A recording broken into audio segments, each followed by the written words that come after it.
कहानी जेनिफर से शुरू होती है, जो शुक्रवार की रात को कार्यालय में आखिरी लोगों में से एक है। वह वैलेंटाइन डे पर अपने पूर्व मंगेतर से मिलने के लिए लंबे सप्ताहांत के लिए न्यूयॉर्क के लिए विमान पकड़ने की योजना बना रही है। इसलिए वह उसे एक ईमेल लिखती है कि वह अपनी उड़ान के लिए देर नहीं करना चाहती है। इसलिए वह कुछ कैंडी लेती है और साथ ही साथ कार्यालय छोड़ देती है। लड़का भी काम छोड़ने के लिए तैयार हो रहा है। वे दोनों एक ही समय पर लिफ्ट का इंतजार कर रहे हैं।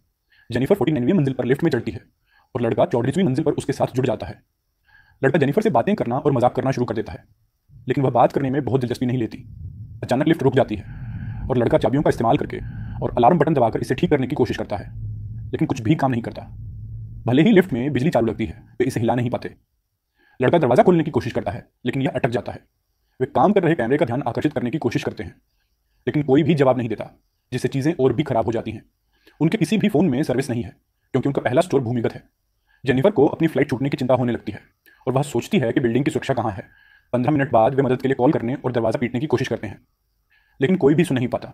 उस लड़के को लगता है कि शायद कोई बचने का रास्ता हो, इसलिए जेनिफर अजीब तरह से उसके कंधों पर चढ़ जाती है और वे लिफ्ट की छत की जांच करते हैं। वह हाथ पर हाथ पटकते समय उसे थोड़ा चोट लगती है, इसलिए आदमी उसे वापस नीचे उतार देता है। 1 घंटे बाद जेनिफर को एहसास होता है कि वह अपनी फ्लाइट नहीं पकड़ पाई। हालांकि एक आदमी उसे बेहतर महसूस कराने के लिए मजाक करने की कोशिश करता है। वह हर चीज और हर किसी को कोसती है। आखिरकार वे अपना परिचय देते हैं और मजाक करना जारी रखते हैं, जो उस आदमी ने लिफ्ट में चढ़ने के बाद शुरू किया था। जेनिफर के थर्मस में पानी नहीं है, इसलिए आदमी अपनी बोतल पेश करता है, लेकिन वे उसके बजाय उसके पास मौजूद वाइन को खोलने के बारे में मजाक करते हैं। वे दोनों महसूस करते हैं कि उनके बैग में बोतल खोलने वाले हैं और इस पर हंसते हैं। वे वाइन नहीं खोलते हैं, लेकिन जेनिफर असली खाना न होने के लिए सांत्वना के रूप में उसका पानी स्वीकार करती है। जेनिफर उस आदमी को कुछ कैंडी देती है। उसे लगता है कि उन्हें अपने स्नैक्स बचाकर रखने चाहिए, क्योंकि वे मंगलवार तक लिफ्ट में फंस सकते हैं। 4 घंटे बाद जेनिफर को वास्तव में पेशाब करने की जरूरत है, लेकिन वह उस आदमी के सामने ऐसा करने में बहुत शर्मिंदा है। वह सुझाव देता है कि वह कोने में या अपने थर्मस में चली जाए। वह उसे अपनी आंखें बंद करने और अपने कान ढकने के लिए कहती है। लड़का गाना शुरू करता है और वह आखिरकार पेशाब करती है। उसके बाद वह कुछ भी नहीं सुन पाती, इसलिए वह लिफ्ट की दीवार पर और चित्र बनाती है। बाद में वे खेल खेलते हैं और निजी चीजों के बारे में बात करना शुरू करते हैं। लड़का कहता है कि उसके पास कोई नहीं है जो उसे ढूंढ रहा हो, क्योंकि वह अपने काम में बहुत व्यस्त है। जेनिफर कहती है कि वह भी वैसी ही है। वह कहती है कि वह न्यूयॉर्क में किसी को आश्चर्यचकित करना चाहती थी, लेकिन वह शायद उसे नहीं आने देना चाहता था। लड़का तय करता है कि शराब खोलने का समय आ गया है और उसे दे देता है। वे जीवित रहने के लिए पीते हैं। बाद में वे एक दूसरे का चित्र बनाते हैं और करीब आते हैं। लड़का स्वीकार करता है कि उसने उसे पहले भी कार्यालय भवन में देखा था, लेकिन उसने कुछ नहीं कहा, क्योंकि वह एक स्टोकर की तरह नहीं दिखना चाहता था। उसे कोई आपत्ति नहीं है, वह हंसती है। वे अपने चित्र समाप्त करते हैं और एक दूसरे को उसकी ड्राइंग दिखाते हैं, उसका मजाकिया अंदाज में चित्र बनाना, जबकि वह गंभीर है। जेनिफर माफी मांगती है और चित्र की फोटो लेती है और कहती है कि वह इसे अपनी प्रोफाइल तस्वीर के रूप में इस्तेमाल करती है। अगर वे बच जाते हैं तो वे खाने के बारे में बात करेंगे, लेकिन चूंकि वे दोनों भूखे हैं, इसलिए वह उससे विषय बदलने के लिए कहती है। वह अलग अलग विषय सुझाता है और वह प्यार करने के बारे में बात करना चुनती है। वह उठती है और अपना कैमरा उसकी ओर घुमाती है और पूछती है कि उसने सबसे गंदी जगह कहाँ प्यार किया है। लड़का थोड़ा शर्मीला है, इसलिए वह पहले अपनी कहानी साझा करती है। जेनिफर उसे कॉलेज में अपने एक पूर्व प्रेमी के बारे में बताती है और जब वे लाइब्रेरी में एक साथ सोए थे, जब लड़के की बारी आती है, तब भी उसे अपनी कहानी साझा करने का मन नहीं करता, क्योंकि उसे नहीं लगता कि उसे इसमें कोई दिलचस्पी है। जब जेनिफर उसे एक कहानी बनाने के लिए कहती है, तो लड़का एक हॉट लड़की के बारे में कहानी बताता है, जो काम के दौरान पिकनिक पर उसके साथ रहना चाहती थी। वह कहता है कि वे नशे में थे और कार में बैठ गए, और जब वह गाड़ी चला रहा था तो उसने कपड़े उतारने शुरू कर दिए। लड़का फिर से अजीब और असहज हो जाता है। जेनिफर को बताता है कि वह उत्तेजित हो गया था और उसे रुकना पड़ा। वह माफी मांगता है, क्योंकि उसे लगता है कि उसने एक सीमा पार कर ली है, लेकिन वह कहती है कि यह ठीक है। भगवान उसके पास अजीब तरीके से आता है, उसे चूमता है, फिर उसके कपड़े उतारने लगता है। वे लिफ्ट में प्यार करते हैं। उसके बाद एक आदमी उसे बताता है कि वह उसे प्यार कर सकता है। तुम कमाल हो, मुझे तुमसे प्यार हो जाता है, लेकिन वह उससे दूर हो जाती है। जेनिफर उसे बताती है कि वह अपने पूर्व के साथ फिर से मिलना चाहती है। यही कारण था कि वह न्यूयॉर्क जाना चाहती थी और उसे चीजों को ठीक करने और सब कुछ बेहतर बनाने के लिए आश्चर्यचकित करना चाहती थी। वह सोचती है कि भले ही वे मुठभेड़ में थे, उन्हें इससे बस सामान्य रखना चाहिए, क्योंकि उसके पूर्व के साथ जो कुछ भी है वह वास्तविक है। लेकिन मैं उससे प्यार करता हूँ। जेनिफर उसके साथ ईमानदार है कि वह कैसा महसूस करती है और उसका पिछला रिश्ता कैसा था। दूसरी ओर लड़का सोचता है कि वे जुड़े हुए हैं और उसका पूर्व उसके लायक नहीं है। वह गुस्सा हो जाती है, क्योंकि वह अभी भी उससे प्यार करती है, और लड़के से कहती है कि जब वे लिफ्ट से बाहर निकलेंगे तो वे बस अपने अलग जीवन में वापस चले जाएंगे। लड़का जोर देकर कहता है कि वे एक साथ होने के लिए बने थे, और वह रोना शुरू कर देता है। वह अलग थलग महसूस करता है, भले ही वे एक साथ एक बॉक्स में बंद हो। अचानक उसके अंदर कुछ होता है और जेनिफर इसे महसूस कर सकती है। वह आदमी उसे सच बताना शुरू करता है कि वह कौन है। उसने उसे झूठ बोला कि वह कहाँ काम करता है, और अपना नाम भी। वह आदमी उसे बताता है कि उसने न केवल उसे देखा, बल्कि वह उसे हर दिन काम पर देखता था। वह अपना फोन निकालता है और जेनिफर की सुरक्षा तस्वीरें दिखाता है, जिसमें वह समय और तारीखें सूचीबद्ध करती है। जब वह उस आदमी के पास थी, उस रात लिफ्ट में चढ़ने का एक वीडियो भी है। जेनिफर को डर है कि वह उसे बताएगा कि वह बिल्डिंग का सुरक्षा गार्ड है। जब वह समझाता है कि कोई भी उसे नोटिस नहीं करता है, तो वह क्रोधित हो जाता है। वह उसे पहचानती भी नहीं है, भले ही वह फ्रंट डेस्क पर काम करता है। उसे लगता है कि वह उसे उसके पूर्व से अधिक जानता है। तो उसे बताता है कि उसने उस रात जो कुछ भी हुआ उसकी योजना बनाई थी। वह आदमी एक चाबी निकालता है और लिफ्ट को खोलता है। जेनिफर को विश्वास नहीं होता कि उसने उसके साथ क्या किया, और वह कहती है कि उसने पुलिस को बुलाया है और वह जेल में जाएगा। उसे यह पसंद नहीं आता, इसलिए वह उसे पकड़ लेता है और वे लड़ाई के दौरान अपने पैरों को लहराते हुए संघर्ष करना शुरू कर देते हैं। जेनिफर लिफ्ट की चाबी तोड़ देती है, वे लड़ते रहते हैं और वह अपने जूते से उसे नीचे गिरा देती है। जेनिफर को डर है कि उसने उसे मार दिया है, इसलिए वह उसे जांचने के लिए उसके पास जाती है। जब वह अचानक बी पर कूद पड़ता है, उसे नीचे गिरा देता है। वे दोनों लिफ्ट में बेहोश रहते हैं। थोड़ी देर बाद जेनिफर उठती है और देखती है कि आदमी पहले से ही होश में है। वह उससे पूछती है उसने ऐसा क्यों किया। उसका तर्क है कि वह उसे हर चीज से दूर करना चाहता था ताकि वे मानवीय स्तर पर जुड़ सकें। वह कहता है कि उनके पास सिर्फ एक डेट नहीं थी, बल्कि सप्ताहांत में एक पूरा रिश्ता था। लिफ्ट में फंसी जेनिफर सोचती है कि वह इससे बच नहीं पाएगा, क्योंकि कोई उन्हें बाहर निकालने जरूर आएगा। दुर्भाग्य से उसे पता चलता है कि उस आदमी ने उस सप्ताहांत के लिए सभी सामान ले लिए हैं और 2 अन्य गार्ड मंगलवार को विस्तारित सप्ताहांत खत्म होने तक अंदर नहीं आएंगे। जेनिफर पूछती है कि वह क्या करेगा, और वह कहता है कि वह जेल वापस जाने के बजाय उसे मार देगा। वह कहता है कि उसने उसे कभी कुछ करने के लिए मजबूर नहीं किया, लेकिन जेनिफर उसे बताती है कि उसने उसका अपहरण कर लिया है, जिससे वह गुस्से में आ जाता है। जब वह शांत होता है तो वह जेनिफर द्वारा अपने पूर्व मंगेतर के लिए खरीदा गया उपहार खोलता है। उसे बैग में एक शर्ट और एक बॉक्स मिलता है। आदमी शर्ट पहनता है और जेनिफर से उपहार के बाकी हिस्से को खोलने के लिए कहता है। जेनिफर बॉक्स खोलती है और उसमें सिगार के साथ जरूरी उपकरण जैसे सिगार कैंची और लाइटर, वह एक सिगार जलाता है और जेनिफर को और भी ताना मारता है और कहता है कि वह अपने पूर्व प्रेमी को सभी अच्छे उपहारों के साथ वापस पा सकती थी। विडंबना की एक झलक में वह उसे हैप्पी वैलेंटाइन डे की शुभकामनाएं देता है। कुछ समय बाद वह लड़का जेनिफर से उसे डराने के लिए माफी मांगता है और उससे पूछता है कि क्या वे सुलह कर सकते हैं।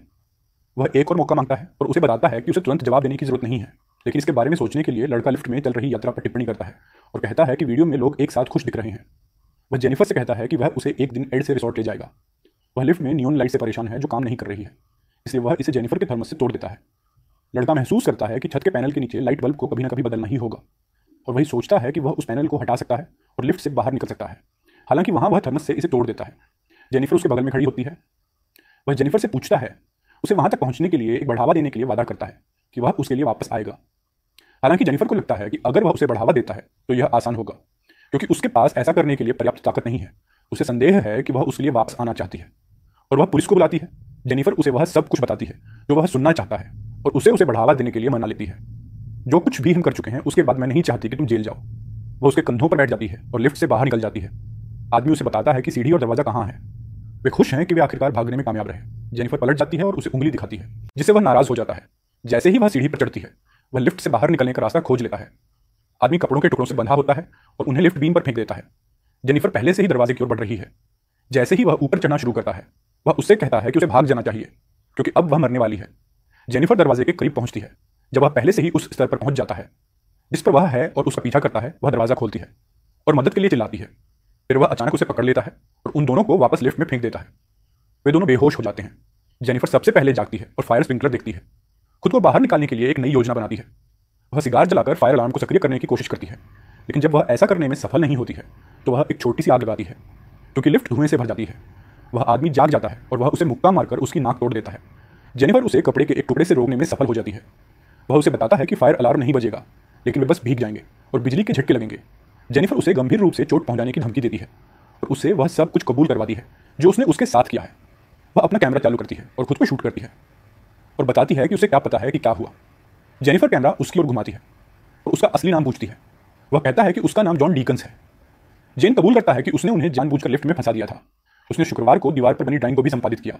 उसने लिफ्ट को रोकने के लिए चाबी का इस्तेमाल किया, जबकि वह नहीं दिख रही थी। जेनिफर उसे लिफ्ट में फंसाने की बात कबूल करवाती है। जेन उसे फंसाने और उसका अपहरण करने की बात कबूल करती है। वह उससे सवाल करती रहती है ताकि वह कैमरे के सामने वह सब कुछ कबूल कर सके जो उसने उसके साथ किया था। उसके सिर को जमीन पर पटकने से लेकर उसे दीवार पर पटकने तक जेनिफर पूछती है कि क्यों, और जॉन कहता है कि वह बस उसके साथ डेट पर जाना चाहता था। अगर उसने उसे सामान्य रूप से बाहर चलने के लिए कहा होता तो वह मुड़ जाती। जॉन ने उसे बताया कि वह सुरक्षा गार्ड बनने से पहले कौन था। वह एक अकाउंटेंट था जो एक बड़ी फर्म के लिए काम करता था और एक असली हॉटशॉट था। जॉन ने उसे बताया कि कार में लड़की के बारे में कहानी सच थी, लेकिन यह उसके द्वारा बताए गए तरीके से अलग तरह से समाप्त हुई। वह कार से चूक गया और सीधे एक खड्डे में जा गिरा। कार 7 बार पलटी जब तक कि उसे एक पेड़ ने रोक नहीं लिया। लड़की की मौत हो गई। जॉन को केवल 6 महीने जेल में रहना पड़ा, क्योंकि उसके पास खुद को बाहर रखने के लिए संसाधन थे। जब वह बाहर आया तो उसे केवल एक ही नौकरी मिल सकती थी, सुरक्षा गार्ड के रूप में। कुछ महीनों के बाद वह कुछ समय के लिए फिर से खुद की तरह महसूस करना चाहता था। जेनिफर अभी भी समझ नहीं पा रही है कि उसने उसे क्यों चुना। वह कहता है कि ऐसा इसलिए है क्योंकि वह बहुत अच्छी है। सोमवार आता है और वे अभी भी दूसरे सुरक्षा गार्ड में से एक के साथ फंस गए हैं। एडी अपनी नई प्रेमिका को छत दिखाने के लिए इमारत में ले जाता है।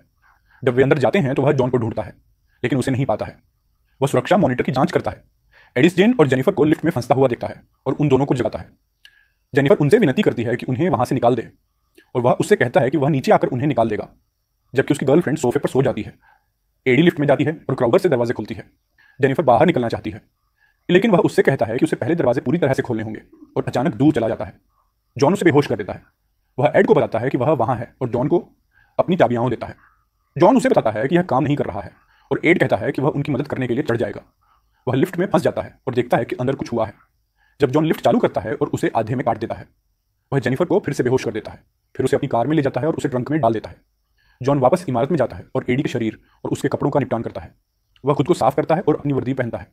सिगार को अपनी जेब में डालता है। जब जॉन फ्रंट डेस्क पर पहुंचता है तो वह सुरक्षा कैमरों से सभी वीडियो मिटा देता है कि गर्लफ्रेंड जाग जाती है और जॉन उसे मार देता है। फिर उसे भी शाफ्ट में गिरा देता है। जॉन अपनी कार में जाता है और जेनिफर को एक सुनसान जगह पर ले जाता है ताकि उसे ठिकाने लगा सके। वह ट्रंक खोलने से पहले तैयारी के लिए डंपस्टर में गैसोलीन डालता है। जॉन जेनिफर से कहता है कि वह अभी भी उसे पसंद करता है और यह दुर्भाग्यपूर्ण है कि वे साथ नहीं रह सकते। जेनिफर दिखावा करती है कि वह मर चुकी है, और जब जॉन डंपस्टर के पास जाता है तो वह उसके सिर पर वार करती है। कार में बैठ जाती है और गाड़ी चलाना शुरू कर देती है। एक बिंदु पर वह रुक जाती है। जब उसे ट्रे में ढक्कन मिलता है, जेनिफर कार को पीछे करना शुरू कर देती है और घबराए हुए जॉन से टकरा जाती है। वह बाहर आती है और देखती है कि वह डंपस्टर में है। जेनिफर सिगार को फिर से जलाती है और चली जाती है। फिर वह एल्बर्ट को डंपस्टर में फेंक देती है, जिससे जॉन जिंदा जल जाता है। देखने के लिए धन्यवाद, और अधिक फिल्मों के लिए सब्सक्राइब और लाइक करना न भूलें। अगले वीडियो में मिलते हैं।